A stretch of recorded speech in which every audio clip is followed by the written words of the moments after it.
Assalamualaikum warahmatullahi wabarakatuh. Halo semuanya. Di sini saya akan menjelaskan tentang keberagaman agama dan kepercayaan yang ada di Indonesia. Baik, sebelum kita membahas lebih lanjut tentang keberagaman agama dan kepercayaan yang ada di Indonesia, kita harus tahu dulu apa sih keberagaman itu. Jadi, keberagaman adalah suatu kondisi di mana masyarakat dapat memahami dan menghormati perbedaan dari segala aspek yang menyatukan negara menjadi harmonis. Dengan menganut semboyan Bhinneka Tunggal Ika yang berbunyi berbeda-beda tetap satu jua, sangat cocok dalam menggambarkan keberagaman di Indonesia terkait agama juga kepercayaan. Semboyan Bhinneka Tunggal ini bermakna berbeda-beda tapi satu jua yang menjadi perekat keberagaman tersebut. Toleransi antar umat beragama maupun bangsa pun wajib dijaga agar tetap utuh dan juga harmonis. Indonesia kita ini dikenal sebagai bangsa yang majemuk, yaitu yang memiliki beragam suku bangsa dan budaya yang tetap bertahan hingga saat ini. Tak heran ada banyak sekali bahasa, kepercayaan, agama, ras, dan lain sebagainya. Dan pada kesempatan kali ini kita akan membahas tentang keberagaman agama dan kepercayaan di Indonesia. Sebelum ke macam-macam agama dan kepercayaan yang ada di Indonesia, kita akan membahas sedikit tentang persamaan dan juga perbedaan antara agama dan juga kepercayaan. Konsep agama dan konsep kepercayaan pada hakikatnya sama. Penganut agama dan juga penganut kepercayaan sama-sama mempunyai sistem keyakinan atau teologi yang tak bisa dibedakan.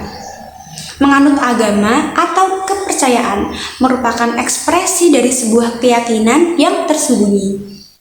Dan untuk perbedaannya sendiri, yaitu agama adalah seperangkat nilai dan kaidah agar manusia mampu berhubungan baik dengan Tuhan serta makhluknya. Sedangkan pengertian dari kepercayaan adalah sikap batin seseorang atas kebenaran ajaran. Dan untuk pengertian keanekaragaman atau keberagaman agama adalah ragam agama yang dianut oleh masyarakat di suatu wilayah atau negara. Artinya, masyarakat tidak hanya menganut satu agama saja, melainkan beberapa agama. Namun, mereka tetap hidup rukun dengan perbedaan agama tersebut. Nah, sekarang kita masuk ke poin penting dari pembahasan kita kali ini, yaitu ragam agama dan kepercayaan yang ada di Indonesia. Kita ketahui bahwa Indonesia tidak hanya menetapkan satu agama untuk diyakini rakyat Indonesia, tapi ada 6, yaitu ada Islam, Kristen, Katolik, Hindu, Buddha, dan juga Konghucu. Dan untuk kepercayaan sendiri, di Indonesia juga banyak sekali kepercayaan-kepercayaan yang masih diyakini di masyarakat Indonesia, yaitu ada Kajawen, Sunda Wiwitan, Marapu, Malim, Keharingan, dan juga Jonas Walian. Dan saya akan membahas sedikit tentang masing-masing agama dan juga kepercayaan tersebut. Yang pertama, kita akan membahas macam-macam agama yang ada di Indonesia. Yang pertama ada Islam. Saat ini Islam menjadi agama mayoritas yang dianut masyarakat di Indonesia. Menurut data kependudukan bulan Juni 2021, dari total 272,23 jiwa, sebanyak 236,53 jiwa yang menganut agama Islam. Yang kedua ada Kristen. Kristen merupakan agama kedua yang paling banyak dianut masyarakat Indonesia. Dari data kependudukan, ada 20,4 juta jiwa menganut agama Kristen. Dan yang ketiga ada Katolik. Agama terbanyak ketiga yang dianut masyarakat Indonesia yaitu Katolik. Masih dari data yang sama, ada 8,42 juta jiwa penduduk Indonesia yang beragama Katolik. Dan yang keempat ada Hindu. Hindu menjadi agama terbanyak keempat yang dianut masyarakat di Indonesia dengan jumlah penduduk yaitu 4,67 juta jiwa. Dan yang kelima ada Buddha. Agama Buddha menjadi agama kelima yang paling banyak dianut di masyarakat Indonesia dengan jumlah sebanyak 2,4 4 juta jiwa atau 0,75% dari jumlah kependudukan yang ada di masyarakat Indonesia. Dan yang terakhir ada Konghucu.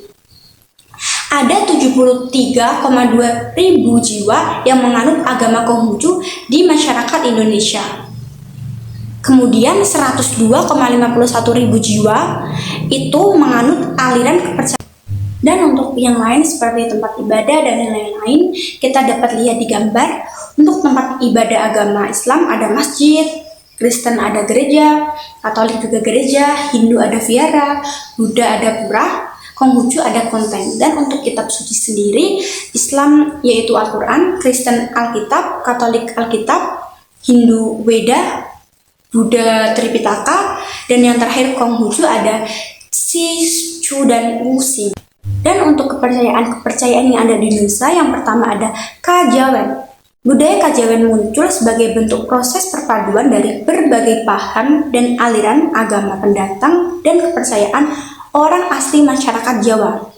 Sebelum Buddha, Kristen, Hindu, dan Islam masuk ke Pulau Jawa, kepercayaan asli yang dianut masyarakat Jawa adalah animisme dan dinamisme atau perdukunan. Orang-orang Jawa yang percaya dengan kejawen relatif taat dengan agamanya, di mana mereka tetap melaksanakan perintah agama dan juga menjauhi larangan dari agamanya. Dan yang kedua ada Sunda Wiwitan. Sunda Wiwitan merupakan sistem nilai ajaran kebudayaan yang hidup di tanah Sunda yang ada di Jawa Barat sejak Sunda dihuni oleh manusia. Bahkan sebelum Hindu dan Buddha masuk ke Indonesia, ajaran Sunda Wiwitan sudah ada dan berkembang dalam masyarakat Sunda. Dan kepercayaan yang ketiga ada Marapu. Marapu merupakan sebuah keyakinan lokal yang dianut oleh masyarakat di Pulau Sumba. Aliran kepercayaan ini merupakan kepercayaan peninggalan nenek moyang. Lebih dari setengah penduduk Sumba memeluk agama ini. Pemeluk kepercayaan ini percaya bahwa kehidupan di dunia ini hanya sementara dan setelah akhir zaman mereka akan hidup kekal di dunia roh atau di surga Marapu yang dikenal sebagai Prai Marapu. Dan untuk kepercayaan yang keempat ada Maling. Di Sumatera Utara, tepatnya di Tanah Batak, masih ada sekelompok orang yang dengan teguh tetap menganut agama nenek moyang mereka, yakni kepercayaan Maling. Kepercayaan ini sendiri bermula dari sejarah nenek moyang, yaitu Pramalim Huta Tinggi yang dipimpin oleh raja yang bernama Raja Marnakok Nai Pospos. Dengan sejarah itu, mereka percaya kepada Tuhan yang mereka sebut dengan nama Ompu Bolon. Dan untuk kepercayaan yang lima ada Kaharingan. Kaharingan merupakan nama kepercayaan atau keyakinan masyarakat Dayak di Kalimantan Tengah. Menurut masyarakat Dayak, kepercayaan Kaharingan telah ada beribu-ribu tahun sebelum agama besar datang ke Indonesia, yaitu ada agama-agama Hindu, Buddha, Islam, dan juga Kristen. Dikarenakan kebijakan negara yang hanya mengakui 6 agama, maka Kaharingan dinyatakan sebagai kepercayaan ataupun adat dan kebudayaan ataupun aliran yang ada di Indonesia.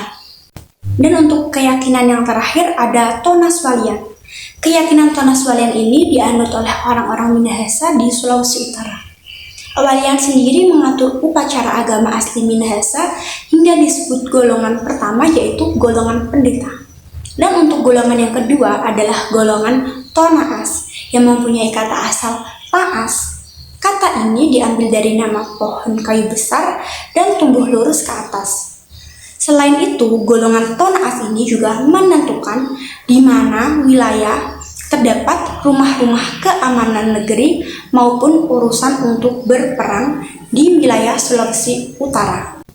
Kita pasti sering bertanya-tanya, kenapa sih ada banyak sekali agama dan kepercayaan yang ada di Indonesia kita ini?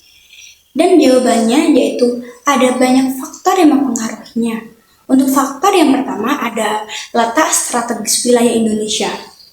Indonesia kita ini terletak di antara Samudra Pasifik dan juga Samudra Hindia, serta berada di antara benua Asia dan juga benua Australia. Letak geografis inilah yang membuat Indonesia menjadi jalur perdagangan internasional. Lalu lintas perdagangan tidak hanya membawa komoditas dagang, tapi juga pengaruh keyakinan pada masyarakat Indonesia. Kedatangan bangsa asing yang berbeda ras dan menetap di Indonesia juga menimbulkan keberagaman ras, agama, dan juga kepercayaan di Indonesia. Dan untuk faktor yang kedua, ada kondisi negara kepulauan. Kondisi Indonesia yang berbentuk negara kepulauan juga menjadi faktor keberagaman masyarakat Indonesia. Adanya ribuan pulau terpisah menjadi penghambat hubungan antar masyarakat dari pulau yang berbeda-beda. Di sisi lain, masyarakat tiap pulau mengembangkan agamanya masing-masing sesuai dengan tingkat keimanan dan lingkungannya. Hal inilah yang menimbulkan keberagaman, kepercayaan, dan agama di Indonesia. Untuk faktor yang ketiga, ada perbedaan kondisi alam. Kondisi alam yang berbeda-beda seperti daerah pantai, pegunungan, daerah subur, padang rumput, dataran rendah, rawa, hingga laut mengakibatkan perbedaan-perbedaan masyarakat Indonesia. Contohnya, perbedaan agama yang dianutnya. Yang keempat ada keadaan transportasi dan juga komunikasi. Kemajuan transportasi dan komunikasi juga mendukung persebaran agama dari beragam wilayah di Indonesia. Sementara itu, transportasi dan komunikasi yang terbatas juga turut mendukung adanya keberagaman agama masyarakat di Indonesia ini. Dan faktor yang kelima ada penerimaan masyarakat atas perubahan. Sikap masyarakat pada hal-hal baru, termasuk budaya baru dari luar, mempengaruhi keberagaman masyarakat Indonesia. Contohnya ada sebagian masyarakat yang mudah menerima orang atau agama asing, seperti masyarakat perkotaan. Sementara itu ada juga sebagian masyarakat yang tetap bertahan dengan agamanya masing-masing. Nah, setiap keberagaman pasti akan memiliki dampak, baik itu dampak positif maupun dampak negatif. Dan untuk dampak positifnya yaitu 1. Terciptanya integritas nasional. Integritas adalah mutu, sifat, atau keadaan yang menunjukkan kesatuan yang utuh sehingga memiliki potensi dan kemampuan yang memancarkan kewibawaan atau kejujuran. Dengan terciptanya integritas ini, bangsa Indonesia akan menjadi lebih saling mengenal dan menyatu dalam persatuan. Dan untuk dampak positif yang kedua ada menjadi sarana untuk memajukan pergaulan. Jadi pergaulan yang dimaksud di sini adalah terciptanya hubungan antar suku, agama, budaya, dan golongan semakin maju dan saling melengkapi setiap kali ada perbedaan dan suatu pergaulan itu sendiri. Dan dampak positif yang ketiga ada memperkaya budaya bangsa. Dengan adanya keberagaman agama juga dapat memperkaya budaya bangsa, karena setiap perbedaan akan menciptakan suatu hal yang baru yang tidak menyimpang dari ajaran agama masing-masing yang menjadi kebiasaan atau disebut dengan budaya. Sementara itu, dampak negatif dari keberagaman agama di Indonesia yakni ada 1. Tentang terjadi konflik di masyarakat. Dengan segala keberagaman ini, untuk masyarakat yang tidak mau menghormati dan menghargai agama yang lain akan menciptakan suatu rasa buruk hingga menyebabkan terjadinya konflik. Dan untuk dampak yang kedua yaitu munculnya sikap fanatisme. Sikap fanatisme yaitu paham yang berpegang teguh secara berlebihan terhadap keyakinan sendiri sehingga menganggap salah terhadap keyakinan yang lain. Dan untuk dampak negatif yang ketiga ada munculnya sikap primordialisme, yaitu pandangan yang berpegang teguh pada hal-hal yang dibawa sejak kecil, baik mengenai tradisi, adat istiadat, kepercayaan maupun segala sesuatu yang di lingkungan pertamanya. Agar dampak negatif dari keberagaman agama tidak terjadi, maka kita dapat menjaganya dengan berbagai cara, di antaranya 1. Toleransi antar umat beragama. Toleransi dalam beragama memiliki pengertian yaitu tindakan saling menghargai antar umat beragama, di mana tidak peduli apapun agama yang dianut, antar masyarakat harus saling menghargai satu sama lain. Hal ini dikarenakan toleransi antar umat beragama merupakan hal yang penting untuk dimiliki setiap orang.